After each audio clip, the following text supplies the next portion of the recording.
ਸਤਿ ਸ਼੍ਰੀ ਅਕਾਲ, ਤੁਸੀਂ ਵੇਖ ਰਹੇ ਹੋ ਦੈਨਿਕ ਸਵੇਰਾ ਟੀਵੀ। ਮੈਂ ਹਾਂ ਨੀਰੂ ਬਿਜਲਵਾਨ। ਇਸ ਵੇਲੇ ਮੌਜੂਦ ਨੇ ਮਲੇਰਕੋਟਲਾ ਵਿਖੇ ਗਜਿੰਦਰ ਸ਼ੇਖਾਵਤ ਜੀ ਯੂਨੀਅਨ ਮਿਨਿਸਟਰ ਨੇ ਇੱਥੇ ਮੌਜੂਦ ਨੇ। ਸਰ, ਇਸ ਵੇਲੇ ਪੰਜਾਬ ਦੇ ਵਿਚਕਾਰ ਪਹਿਲੀ ਵਾਰ ਭਾਜਪਾ आ रही है तो इस बार उम्मीदवार ਤੁਹਾਡੇ ਨਾਲ खड़े ने, की कहना चाहोगे? देखिए, भारतीय जनता पार्टी पंजाब में पिछले इतने वर्षों से थी, लेकिन बेशक हम एक छोटे भाई के रूप में अकाली दल के साथ में खड़े थे।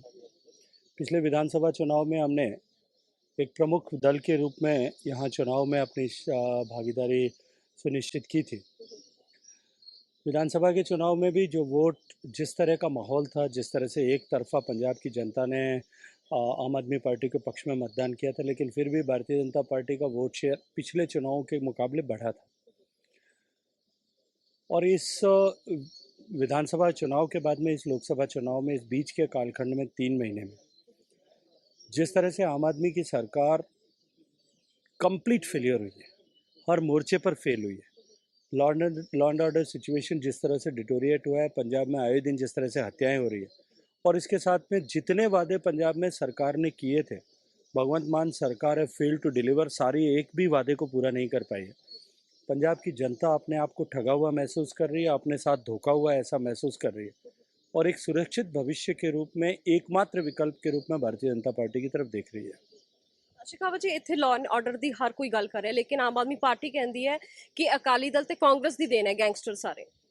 नहीं, गैंगस्टर अकाली दल और कांग्रेस की देन होंगे, लेकिन अब तो आपकी जिम्मेदारी है टू डील विद देम। पिछले 3 महीने में आपने कितना गैंगस्टर्स पर काबू पाया है?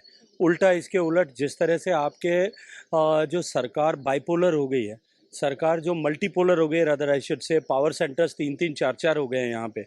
एक पावर सेंटर मुख्यमंत्री है, वो कितना पावर उनके पास है ये मैं प्रश्न नहीं करना चाहता, लेकिन उस इंस्टीट्यूशन की गरिमा रखते हुए, लेकिन उसके अतिरिक्त एक राघव चड्ढा पावर सेंटर है, उसके अलावा दिल्ली से रिमोट कंट्रोल से और पावर सेंटर काम कर रहे हैं।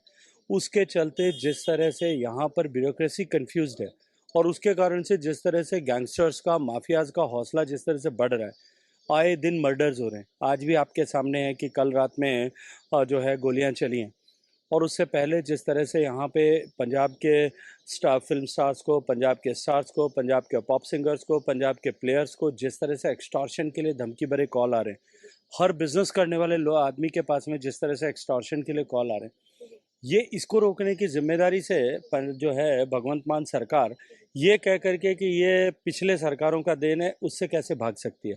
आज पंजाब की जनता ने आपके ऊपर भरोसा किया है, आपने इस दिशा में क्या किया? 3 महीने में जब योगी जी की सरकार उत्तर प्रदेश में बनी थी, उस 3 महीने के कालखंड में उत्तर प्रदेश में सारा माफिया या तो जेल में था या उत्तर प्रदेश से बाहर कहीं भाग गया था।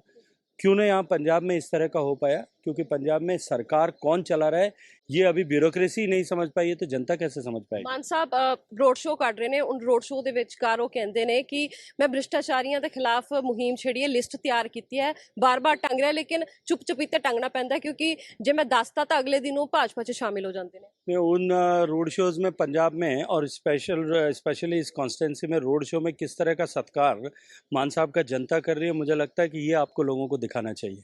सर, अग्निपथ ਨੂੰ ਲੈ ਕੇ देश के ਵੱਖ-ਵੱਖ ਥਾਵਾਂ ਤੇ विरोध हो रहा, उसनू लेके की कहना चाहोगे? कित्थे जे है समझा नहीं पाई केंद्र की सरकार की अग्निपथ? निश्चित रूप से अभी इस विषय को लोगों ने ठीक से समझा नहीं है, और कुछ ऐसे इंटरेस्टेड लोग जिनका इस भर्ती को लेकर के, जिनकी व्यावसायिक हित जुड़े हुए हैं, उन लोगों ने भी निश्चित रूप से इसको फ्यूल अप करने की कोशिश की। मुझे लगता है कि 1-2 दिन में जब लोगों के सामने ये विषय स्पष्टता के साथ में जाएगा कि टोटल जो नफरी जितनी भर्ती हर साल सेना में होती थी, उतनी ही भर्ती होने वाली है, ये एक अलग से एडिशनल अरेंजमेंट के साथ में है।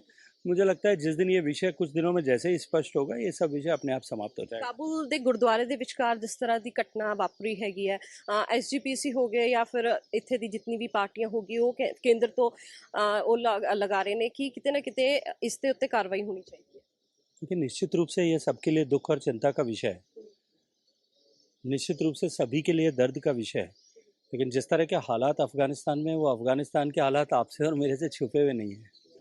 बहुत बहुत धन्यवाद। तुहानूं दस दईए कि इसी साडे नाल गजेंद्र शेखावत जो दस रहे सन कि इस वेले आम आदमी पार्टी की सरकार दिल्ली तो चल रही है, तो समझ नहीं आ रहा कि किन्ने चेहरे ने, लेकिन सब तो वड्डी गल बीजेपी इस बार जो है मुख धारा के विचकार चोण लड़ रही है, तो उम्मीदवार केवल सिंह ढिल्लों संगरूर जिमनी चोण के उम्मीदवार नाल मौजूद ने, पंजाब भाजपा के प्रधान अश्विनी शर्मा इत्थे मौजूद ने, ਭਾਜਪਾ ਲੀਡਰ ਰਾਣਾ ਸੋਢੀ ਇੱਥੇ ਮੌਜੂਦ ਨੇ ਤੇ ਤਸਵੀਰਾਂ ਤੁਸੀਂ ਵੇਖ ਸਕਦੇ ਹੋ। ਚੋਣਾਂ ਦਾ ਪ੍ਰਚਾਰ ਦੇ ਨਾਲ ਸਭ ਤੋਂ ਵੱਡੀ ਗੱਲ ਕਿ 16ਵੇਂ ਰਾਸ਼ਟਰਪਤੀ ਦੀ ਚੋਣ ਮੁਹਿੰਮ ਵੀ ਸ਼ੁਰੂ ਹੋ ਚੁੱਕੀ ਹੈ। ਦੇਖਣਾ ਹੋਵੇਗਾ ਕਿ ਆਉਣ ਵਾਲੇ ਦਿਨਾਂ ਦੇ ਵਿਚਕਾਰ ਜੇ ਹੈ ਕੌਣ ਰਾਸ਼ਟਰਪਤੀ ਬਣਦਾ ਹੈ। ਤਸਵੀਰਾਂ ਕਾਫਲਾ ਜੇ ਹੈ ਹੁਣ ਬਰਨਾਲਾ ਦੇ ਵੱਲ ਮਲੇਰਕੋਟਲਾ ਤੋਂ ਜਾ ਰਿਹਾ ਹੈ ਤੇ ਉੱਥੇ ਪ੍ਰੈਸ ਕਾਨਫਰੰਸ ਹੋਵੇਗੀ। ਉੱਥੇ ਗੱਲ ਰੱਖਣਗੇ ਗਜੇਂਦਰ ਸ਼ੇਖਾਵਤ, ਨਾਲ ਪੰਜਾਬ ਪ੍ਰਧਾਨ ਅਸ਼ਵਨੀ ਸ਼ਰਮਾ ਤੇ ਉਹਨਾਂ ਦੇ ਨਾਲ ਭਾਜਪਾ ਦੇ ਉਮੀਦਵਾਰ ਕੇਵਲ ਸਿੰਘ ਢਿੱਲੋਂ। ਕੈਮਰਾਮੈਨ ਰੋਹਿਤ ਦੇ ਨਾਲ ਨੀਰੂ ਬਿਜਲਵਾਨ, ਦੈਨਿਕ ਸਵੇਰਾ ਟੀਵੀ। ਬਾਬਾ ਯਾਮੀਨ ਬੰਗਾਲੀ 골ਡ ਮੈਡਲਿਸਟ ਤੁਹਾਡੇ ਸ਼ਹਿਰ 'ਚ ਪਹਿਲੀ ਵਾਰ ਅਦਭੁਤ ਸ਼ਕਤੀ ਚਮਤਕਾਰ ਵੇਖੋ। ਦੇਸ਼ ਵਿਦੇਸ਼ ਬੈਠੇ ਸਾਨੂੰ WhatsApp ਤੇ ਵੀ ਕਾਲ ਕਰ ਸਕਦੇ ਨੇ। ਘਰ ਬੈਠੇ 11 ਮਿੰਟਾਂ 'ਚ 101% ਦੀ ਗਾਰੰਟੀ ਨਾਲ ਸਮਾਧਾਨ। ਵਸ਼ੀਕਰਨ ਅਤੇ ਮੁਠਕਰਨੀ ਦੇ ਮਾਹਿਰ ਸਭ ਤੋਂ ਪਹਿਲਾਂ ਕੰਮ ਕਰਨ ਦਾ ਵਾਅਦਾ। ਨੌਕਰੀ, ਪ੍ਰਮੋਸ਼ਨ, ਕਾਰੋਬਾਰ 'ਚ ਪਰੇਸ਼ਾਨੀ, ਘਰ 'ਚ ਝਗੜਾ, ਬਰਕਤ, ਔਲਾਦ ਕਹਿਣੇ ਤੋਂ ਬਾਹਰ ਹੋਣਾ, ਕੋਰਟ ਕੇਸ, ਤਲਾਕ, ਪ੍ਰਾਪਰਟੀ ਡਿਸਪਿਊਟ, ਗੁਪਤ ਰੋਗ, ਪੁਰਾਣਾ ਦਰਦ, ਪਤੀ ਪਤਨੀ ਚੰਬਨ, ਜਾਦੂ ਟੋਣਾ, ਮਨਮੋੜੀ ਵਸ਼ੀਕਰਨ ਕਰਵਾਉਣਾ ਜਾਂ ਤੁੜਵਾਉਣਾ, ਸੌਤਨ ਦੁਸ਼ਮਣ ਤੋਂ ਛੁਟਕਾਰਾ, ਸਦਾ ਲਈ ਰੁੱਸੇ ਨੂੰ ਮਨਾਉਣਾ, ਪਿਆਰ ਮੁਹੱਬਤ। ਬਾਬਾ ਯਾਮੀਨ ਬੰਗਾਲੀ 96 435 032 21।